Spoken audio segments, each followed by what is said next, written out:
NKRI dalam bahaya besar karena ternyata banyak sekali mata-mata dari 4 negara asing yang telah disusupkan di NKRI sejak lama. Mata-mata dari 4 negara asing sudah menyebar di seluruh negara kesatuan Republik Indonesia. Ini sangat bahaya sekali, sehingga Presiden Prabowo Subianto sangat hati-hati untuk memberantas segalanya. Dan seluruh rakyat Indonesia harus tahu, wajib tahu, ada 4 negara asing yang sebenarnya sejak lama ingin menguasai Indonesia, ingin selalu menjajah Indonesia selama-lamanya. Hati-hati dengan bantuan dari luar negeri, terutama dari 4 negara ini, yaitu yang pertama, Belanda. Belanda ini tidak pernah benar-benar mengakui Indonesia merdeka. Ini yang perlu diketahui. Coba ajalah dicek kenyataannya, apakah Belanda ini benar-benar mengakui Indonesia merdeka. Kalau seandainya mengakui, itu hanya sekedar pemanis bibir belaka. Tetapi hati mereka, keinginan mereka, siasat mereka, strategi mereka sangat licik. Kemudian yang kedua, negara Inggris. Negara Inggris ini juga sama, ingin berebut dengan Belanda, menguasai Indonesia. Kemudian yang ketiga adalah Amerika Serikat. Amerika Serikat jelas-jelas merasa negara adik kuasa, ingin menjajah Indonesia, menguasai Indonesia. Dan yang keempat adalah Australia. Australia inilah yang paling dekat jaraknya dari Indonesia. Nah, baik Amerika maupun Australia ini selalu ikut campur di dalam kedaulatan bangsa dan negara kita. Oleh sebab itulah Presiden Prabowo Subianto sampai saat ini merasa hati-hati, sangat hati-hati menerima bantuan dari luar negeri, terutama dari 4 negara ini, yaitu Belanda, Inggris, Amerika, dan Australia. Terutama bantuan beasiswa. Bantuan beasiswa itu kan gratis. Beasiswa ke Belanda, beasiswa ke Inggris, beasiswa ke Amerika Serikat, dan beasiswa ke Australia. Dan juga bantuan-bantuan yang berupa bantuan bencana alam. Jadi bantuan-bantuan itu nggak ada yang gratis, nggak ada yang gratis. Inilah yang perlu dipahami. Apakah negara Belanda, Inggris, Amerika, dan Australia benar-benar ingin membantu rakyat Indonesia? Jawabannya tidak. Segala sesuatu itu harus ada imbal baliknya, harus ada hutang budi. Hutang budi jasa harus dikembalikan. Nah, inilah rakyat Indonesia harus mulai menyadari.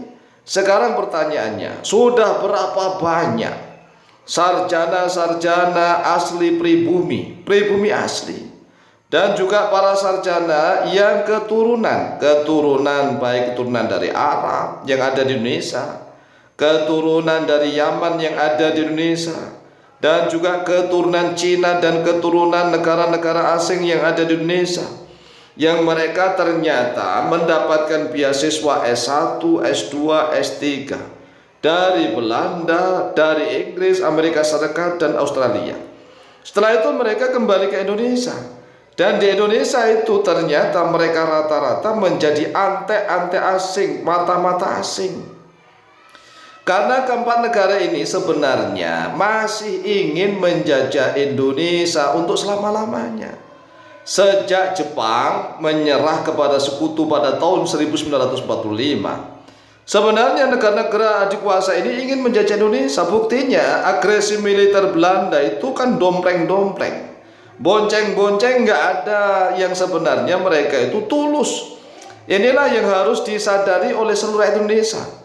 Jadilah rakyat-rakyat yang cerdas, yang harus mampu menguasai dunia. Jangan hanya menjadi rakyat-rakyat yang dikuasai oleh dunia. Oleh sebab itulah, mengapa negara kesatuan Republik Indonesia sampai saat ini sulit sekali maju. Mengapa? Karena banyak sekali sarjana-sarjana pribumi sarjana-sarjana keturunan Arab, sarjana-sarjana keturunan Yaman, sarjana-sarjana keturunan Cina, yang lain-lain luar negeri yang ada di Indonesia yang mendapatkan beasiswa gratis dari keempat negara tersebut. Kemudian para sarjana-sarjana itu merasa berhutang budi. Berhutang budi harus membalas budi. Dengan cara apa? Dengan cara menjadi ante asing, masa mata asing di negerinya sendiri. Coba renungkan nih, bagi rakyat-rakyat kecil belum pernah berpikir seperti itu. Bayangkan sejak dulu sampai sekarang, berapa ratus bahkan berapa ribu sarjana-sarjana S1, S2, S3 yang menerima beasiswa dari Belanda, Inggris, Amerika, dan Australia. Dan mereka setelah itu pulang lagi ke Indonesia membawa misi. Mereka membawa misi. Oleh sebab itulah, ayo mari kita bangkitkan lagi cinta tanah air, cinta NKRI. Nah, ini belum lagi ya yang putra-putra pribumi atau keturunan yang ada di Indonesia yang mendapatkan beasiswa ke Timur Tengah. Seperti contoh misalnya ke Mekah Madinah. Banyak sekali putra pribumi yang ke Mekah Madinah karena dapat beasiswa S1, S2, S3.